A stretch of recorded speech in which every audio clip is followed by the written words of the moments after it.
And welcome back to Workers' Power here on 4ZZZ. My name's Bill and I use the he, him pronouns. And I'm Jackson, I use they, them.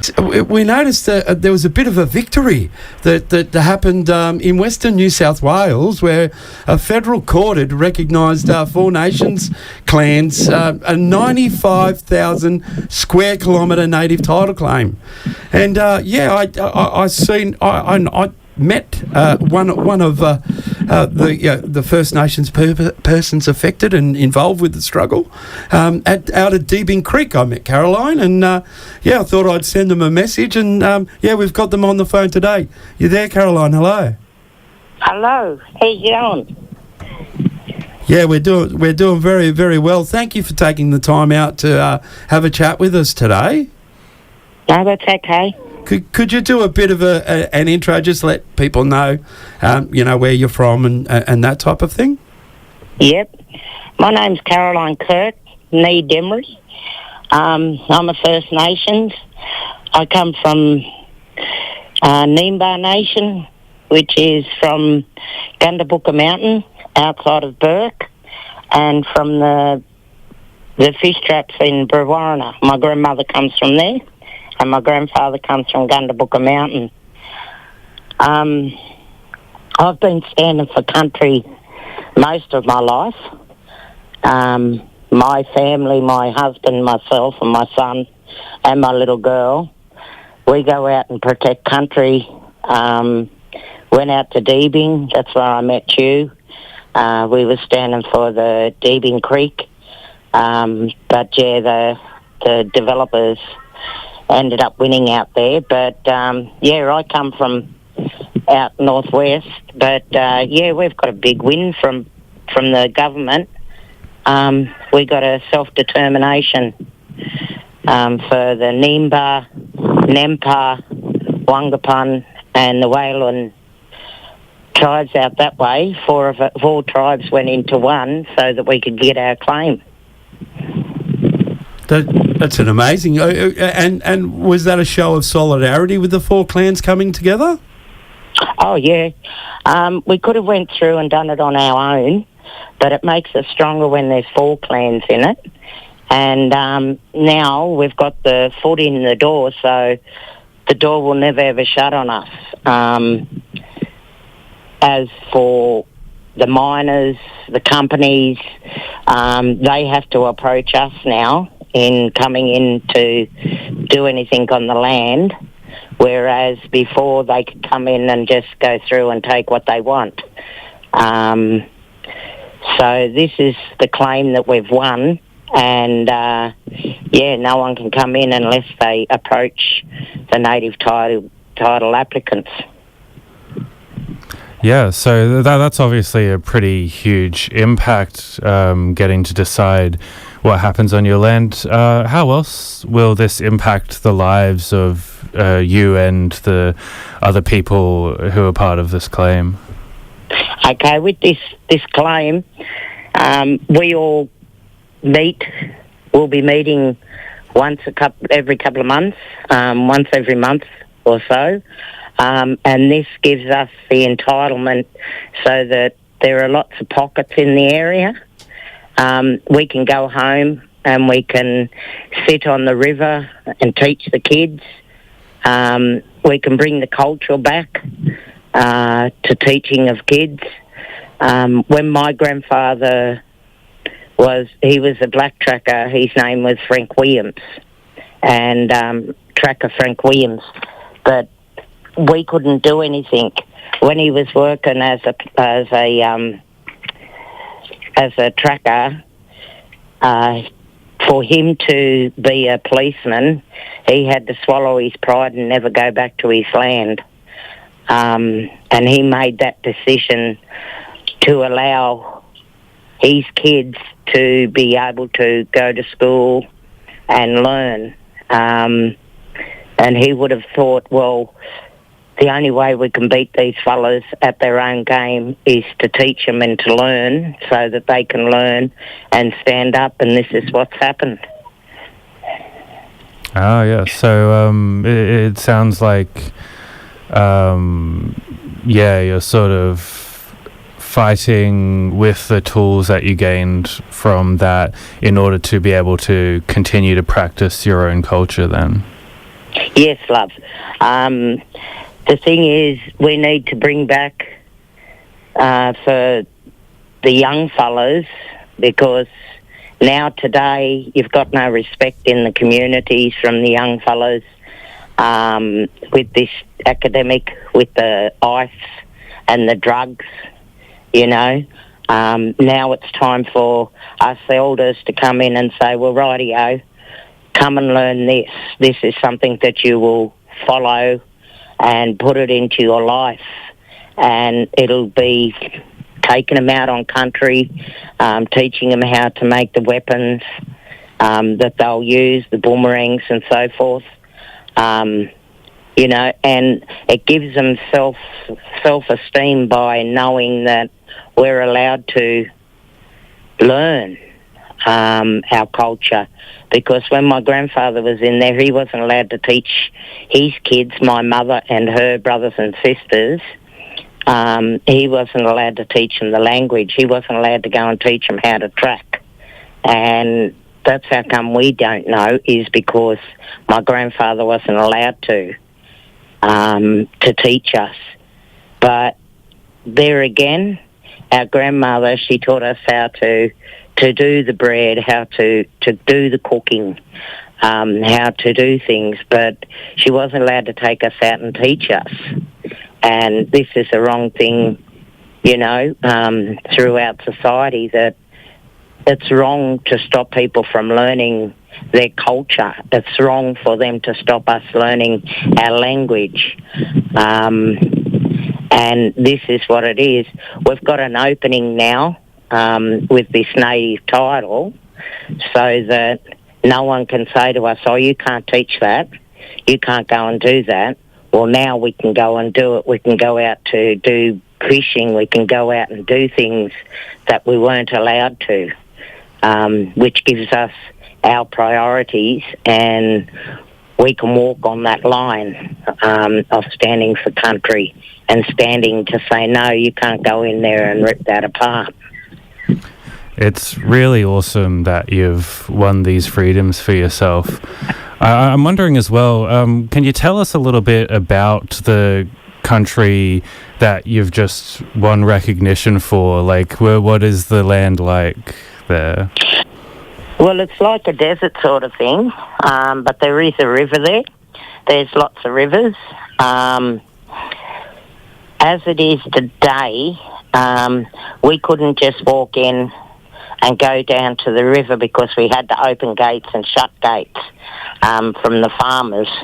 Now, this gives us the right that we can go through and we can go to the water edge and do our water, do whatever we have to with our water. This will give us permission to go in. If we see an animal there in distress, we can go and help that animal. And it's all in for self-determination. We can start. We can't own the land ourselves. It's a group thing, and this makes it stronger for us to be able to say, okay, we'll go and set up a shed on one of those pockets of land, and that can be the cultural sort of where we take the kids in and show them how to make their artefacts.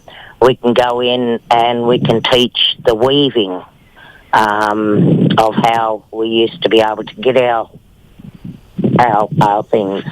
So yeah, it gives us the rights to go in and protect.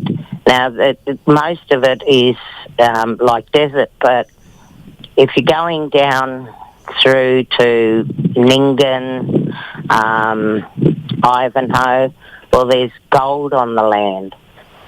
Apparently, the miners want to go in and dig up and see if there's gold there.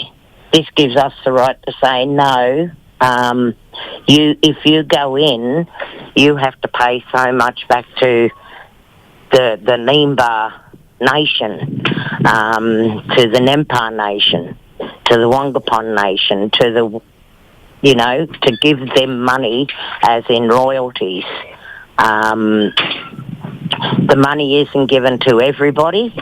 The money is kept there, and we can, like as I said, get sheds going, get camps going to take our children out, to teach them the old ways. If they go out there and they get lost, well, they're lost.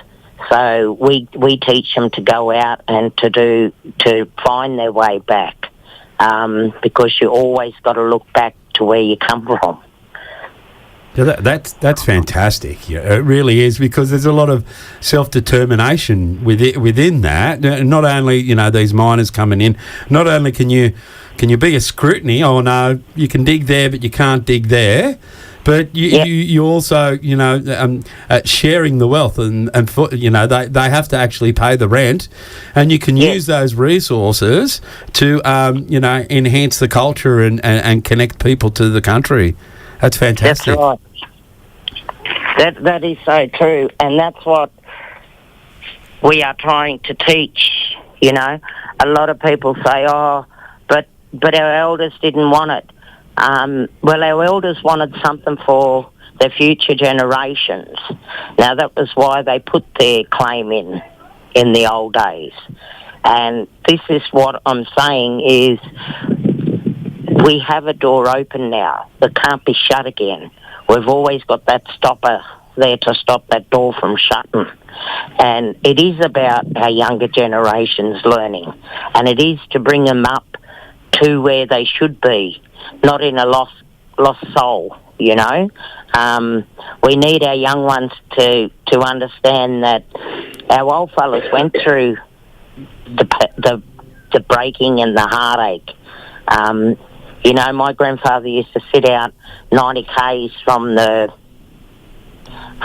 mountain, and he used to go out there with the kids, with my mother and uncles and aunties, and he used to sit there and look at the mountain, Tears used to run down his face because he couldn't teach his kids. He couldn't take his kids back out there to show them where he was born, where he was, where he was taught by his elders.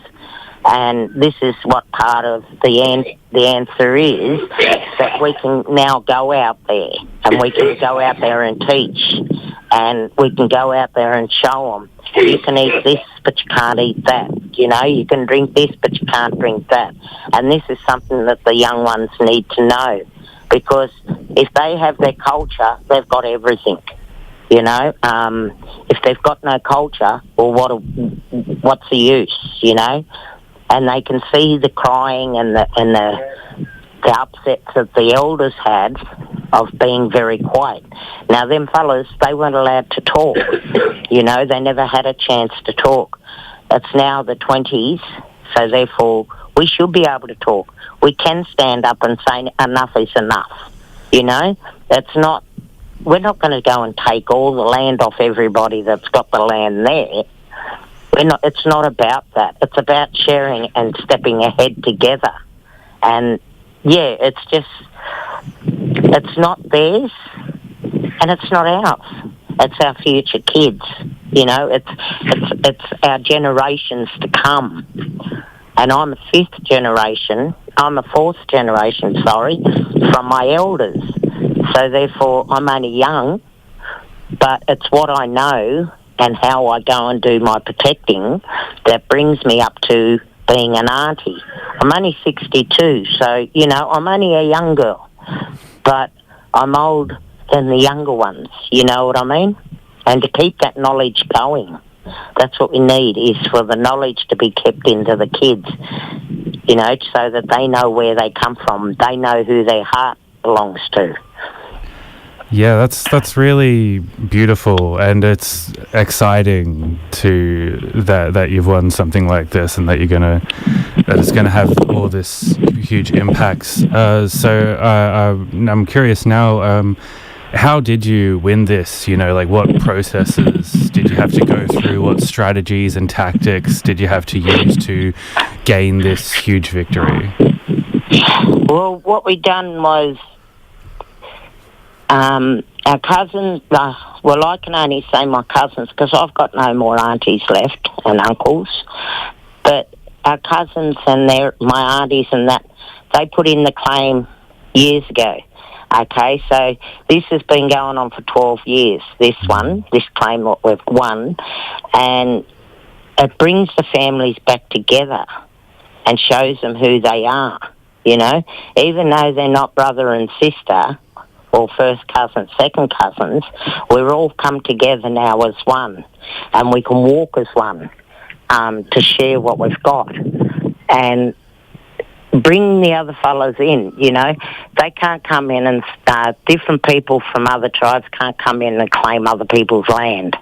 But if we can walk as one together and hold each other's hand as we're going along, that's far better than standing there and pointing at each other saying, oh, you're not from here, you're not from there, you know. You've got to go down into your bloodlines and into your matriarchs, right? And then you've got the men's business. Women can't go in on men's business and talk. Same as the women. The women can't go in on men's business and talk. But this way we can do it together. We can walk as one, you know. So it sounds like solidarity was a pretty huge part of winning this then. It has to be solidarity, love, because if it doesn't be solidarity, what form is it on? What's the foundation? There's nothing there. So, you know, you've got the dirt, you've got the sand, but then to mix that together makes the foundation. So this is how we do it, and this is how we've done it. It's not that I want to put my hand up and say, well, I want this X amount of money. It doesn't work like that. It goes into the community. It goes in to help to bring our culture back to our babies, to our young ones, and to our nieces and nephews, you know. And it's not one family. It's a mob of family. And that's how we can do it, is by each person standing there holding each other's arms, holding each other's hands and walking forward. Otherwise, and you'll always have them haters, the ones that are standing on the side pointing and prodding.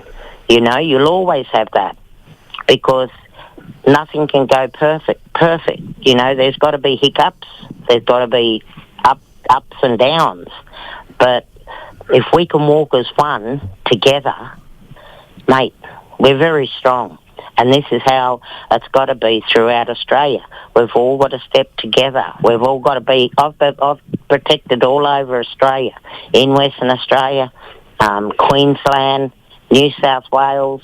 I've done a bit of protecting of country. And so, you know, the thing is we've got to stand together, and that's the main thing, is together.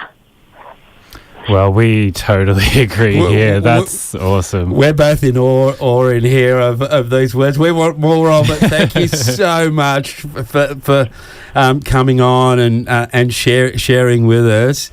Is there anything that we haven't brought up that you'd like to bring up? Well, I'd just like to say thank you for getting onto my page and asking us, can we get someone to talk? I put my hand straight up because that's who I am. I'm a person to tell the truth, not to lie.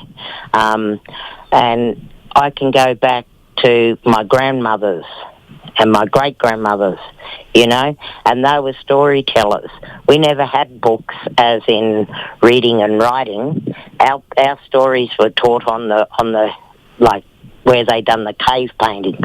We done drawing in the sand and in the dirt, and then we rubbed it out, you know. But yeah, I just want to say thank you for asking me to come and talk.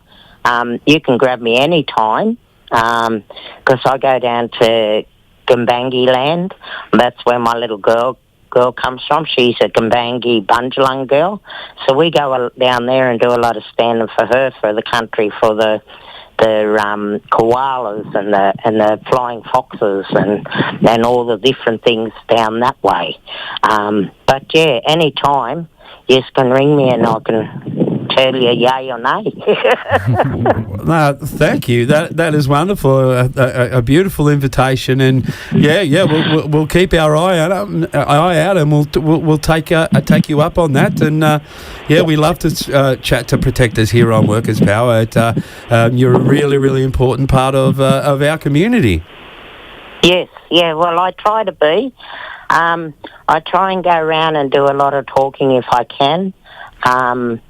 If you see me on the street, just pull me up and have a yarn. I'll sit down and yarn with you, because that's what it's all about, is telling people and teaching people the right ways, not the wrong ways, and that's who I am, and that's how I roll. Well, you got some like-minded souls here at Workers Power on 4ZZZ, and we are very, very grateful to have you on the show, and we look forward to the next time that we talk to you.